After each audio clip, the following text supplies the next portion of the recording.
Hello everyone, welcome back to another vlog guys. ಇವತ್ತು ನಾನು ನಿಮಗೊಂದು ಹೊಸದಾಗಿರೋ ಒಂದು ಪ್ರಾಡಕ್ಟ್ ತಂದಿದ್ದೇನೆ. ಸೊ ಇದನ್ನು ನಾನು ರೀಸೆಂಟಾಗಿ ಯೂಸ್ ಮಾಡಿದ್ದಕ್ಕೆ ಒಂದು ರಿಸಲ್ಟ್ ಸಿಕ್ಕಿದೆ. ಸೊ ಹಾಗಾಗಿ ನಿಮಗೂ ಕೂಡ ಒಂದು ಯೂಸ್ ಮಾಡಿ ಹಾಗೆ ನಿಮ್ಮ ಗಾಡಿಗೆ ಕೂಡ ಒಳ್ಳೆಯದಾಗ್ತದೆ. ಸೊ ಎಂತ ಹೇಳಿದ್ರೆ, ನಾವು ಗಾಡಿಯನ್ನು ತೊಳೆದು ಅಥವಾ ವಾಟರ್ ವಾಶ್ ಮಾಡ್ತೇವೆ, ಡೀಸೆಲ್ ವಾಶ್ ಮಾಡಿಸ್ತೇವೆ. ಸೊ ಯಾವುದೇ ಕಾರಣಕ್ಕೂ ಡೀಸೆಲ್ ವಾಶ್ ಮಾಡಿಸ್ಬೇಡಿ, ಯಾಕಂದರೆ ಪೈಂಟ್ ಎಲ್ಲ ಹೋಗ್ತದೆ. ಒಮ್ಮೆಗೆ ಚೆಂದ ಕಾಣ್ತದೆ, ಆದರೆ ಮತ್ತು ಪೈಂಟ್ ಎಲ್ಲ ಹೋಗ್ತದೆ. ನಿಮ್ಮದು ಒರಿಜಿನಲ್ ಪೈಂಟ್ ಹೋದರೆ ಮತ್ತು ಗಾಡಿ ಫುಲ್ ಹಾಳಾಗ್ತದೆ. ಸೊ ಹಾಗಾಗಿ ಶ್ಯಾಂಪು ವಾಶ್ ಮಾಡಿಸಿ. ಅದರ ಜೊತೆಗೆ ನೀವು ಮನೆಯಲ್ಲಿ ಏನಾಗ್ತದೆ, ತುಂಬ ಧೂಳು ಇರ್ತದೆ ಗಾಡಿಯೆಲ್ಲ. ಸೊ ಹಾಗಾಗಿ ನಾವೆಲ್ಲರೂ ಹೊರಗಡೆ ಹೋಗಬೇಕಾದ್ರೆ ಪುನಃ ತೊಳಿತಾ ಹೋದರೆ ಟೈಮ್ ವೇಸ್ಟ್ ಆಗ್ತದೆ. ಸೊ ಹಾಗಾಗಿ ನಾನೊಂದು ಇವತ್ತು ಇನ್ಸ್ಟಾ ಶೈನ್ ಅಂತ ಪಾಲಿಶ್ ಇದು ಸ್ಪಾಂಜ್ ತಂದಿದ್ದೇನೆ. ತಂದದಲ್ಲ, ಸೊ ರೀಸೆಂಟಾಗಿ ಇದನ್ನು ಯೂಸ್ ಮಾಡಿದ್ದೇನೆ. ಸೊ ಇದು ನಿಮಗೆ ಯೂಸ್ ಆಗ್ತದೆ ಅಂತ ಹೇಳಿ ವೀಡಿಯೋ ಮಾಡ್ತಾಯಿದ್ದೇನೆ. ಸೊ ಗೈಸ್ ನೋಡಿ, ಇದರಲ್ಲಿ ಒಂದು ಸ್ಪಾಂಜ್ ಬರ್ತದೆ. ಸೊ ಇದನ್ನು ಫಸ್ಟ್ ಗಾಡಿಯಲ್ಲಿ ಯಾವುದೇ ರೀತಿಯ ನೀರು ಇರಬಾರ್ದು, ನೀರನ್ನೆಲ್ಲ ಚೆಂದ ಬಟ್ಟೆಯಲ್ಲಿ ಒರೆಸಿ ಕ್ಲೀನ್ ಮಾಡಿ, ಆಮೇಲೆ ಇದನ್ನು ಜಸ್ಟ್ ಸ್ಪಾಂಜಲ್ಲಿ ಅವರು ಶೈನ್ ಇದು ಹಾಕಿರ್ತಾರೆ, ಪಾಲಿಶ್ ಇದು ಲಿಕ್ವಿಡ್. ಸೊ ಅದನ್ನು ಜಸ್ಟ್ ಒಂದರಿಗೆ ರಬ್ ಮಾಡಿದರೆ ಆಯಿತು, ಚೆಂದ ಮಾಡಿ.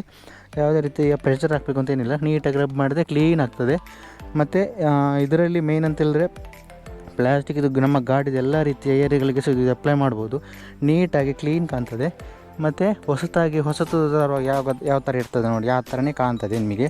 ಮತ್ತು ನೀರಲ್ಲಿ ಶ್ಯಾಂಪು ತೊಳೆದ್ರೆ ಸ್ವಲ್ಪ ಕಳೆ ಎಲ್ಲ ಉಳಿತದೆ ನೋಡಿ. ಹಾಗೆ ಇದರಲ್ಲಿ ಏನು ಕಳೆ ಉಳಿಯುವುದಿಲ್ಲ, ನಿಮಗೆ ನೀಟಾಗಿ ಕಾಣ್ತದೆ.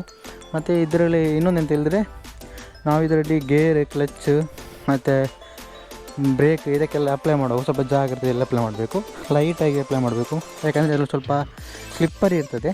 ಸೊ ಹಾಗಾಗಿ ಸ್ವಲ್ಪ ಜಾಗ್ರತೆಯಲ್ಲಿ ಅಪ್ಲೈ ಮಾಡಿ. ಮತ್ತು ಸ್ವಲ್ಪ ಜಾಸ್ತಿ ಆದರೆ ಒಣಗಿದ ಬಿಟ್ಟು ಜಸ್ಟ್ ಒರೆಸಿಬಿಟ್ರೆ ಆಯಿತು. ಮತ್ತು ಇದರಲ್ಲಿ ಕ್ಲೀನ್ ಆಗ್ತದೆ. ಮತ್ತು ಯಾವುದೇ ರೀತಿಯ ಕಲೆ ಎಲ್ಲ ಬರುವುದಿಲ್ಲ. ನಿಮಗೆ ಪಾಲಿಶ್ ಮಾಡಿದಾಗ ಯಾವ ಥರ ಆಗ್ತದೆ ನೋಡಿ, ಅದೇ ಥರ ಕಾಣ್ತದೆ ನೋಡಿ. ಇಲ್ಲಿ ಯಾವ ಥರ ಕಂಡಿದೆ ಈಗ, ಇಲ್ಲೆಲ್ಲ ನಾನು ಅಪ್ಲೈ ಮಾಡಿದ್ದೇನೆ ಆಗ ನೋಡಿ, ಇದು ನೀಟ್ ಕಾಣ್ತಾ ಉಂಟು ನೋಡಿ. ಇಲ್ಲಿ ನಿಮಗೆ ಸೂರದ್ದು ಕಲೆ ಎಲ್ಲ ಇರ್ತದೆ, ಸ್ವಲ್ಪ ಧೂಳಿದೆಲ್ಲ ಅದೆಲ್ಲ ಹೋಗ್ತದೆ ನೋಡಿ. ಇದು ನೋಡಿ, ಈ ಜಾಗದಲ್ಲಿ ಆಗ್ತದೆ ನೋಡಿ. ಈಗ ನೋಡಿ ಎಷ್ಟು ನೀಟ್ ಕಾಣ್ತದೆ ಅಂತ. ಇದು ಎಲ್ಲ ರೀತಿಯ ಪಾರ್ಟ್ ಕೂಡ ಹಾಕ್ಬೋದು. ಶೈನ್ ಕಾಣ್ತದೆ ನಿಮಗೆ, ಒಳ್ಳೆ ಗಾಡಿ ಲುಕ್ ಕಾಣ್ತದೆ ಒಳಗಡೆ ಹೋಗುವ ನೋಡಿ. ಈ ಜಾಗಕ್ಕೆ ಹಾಕ್ತದೆ ನೋಡಿ. ಈಗ ನೋಡಿ, ಹೊಸತ್ತಲ್ಲಿ ಇದ್ದಾಗ ಕಾಣೋದಿಲ್ಲ ನಿಮಗೆ ನೋಡಿ. ಈ ಜಾಗ ನೋಡಿ, ಇಷ್ಟು ಧೂಳು ಇರ್ತದೆ ನೋಡಿ. ಈಗ ಎಷ್ಟು ಚಂದ ಆಯಿತು ನೋಡಿ.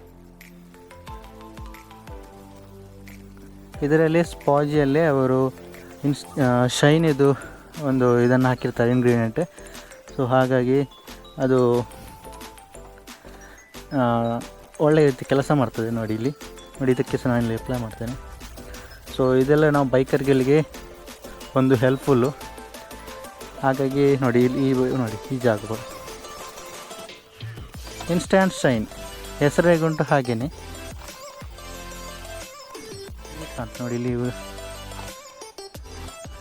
ಒಂದು ಸ್ಪಾಂಜಿಯಿಂದ ತುಂಬ ಯೂಸ್ ಆಗ್ತದೆ. ಸೊ ಒಂದು 4-5 ಸ್ಪಾಂಜಲ್ಲಿ ಇಟ್ಟರೆ ನಮಗೆ ಆರಾಮ್ಸೆ ಒಂದು 2-3 ದಿನ, ಒಂದು ಸ್ಪಾಂಜಿನ ಒಂದು 2-4 ಸಲ ಯೂಸ್ ಮಾಡ್ಬೋದು ನನ್ನ ಪ್ರಕಾರ.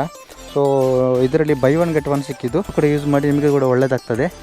ಗಾಡಿ ಕೂಡ ತುಂಬ ಚೆಂದ ನೀಟ್ ಇರ್ತದೆ. ಸೊ ಇದಾಗಿತ್ತು ಇವತ್ತಿನ ವೀಡಿಯೋ. ಸೊ ಇದನ್ನು ನೀವು ಯೂಸ್ ಮಾಡಿ ನನಗೆ ಹೇಗಾಯಿತು ಅಂತ ಒಂದು ಕಮೆಂಟಲ್ಲಿ ತಿಳಿಸಿ. ಸೊ ಹಾಗಾದರೆ ನಾವು ಮುಂದಿನ ವೀಡಿಯೋದಲ್ಲಿ ಸಿಗುವ.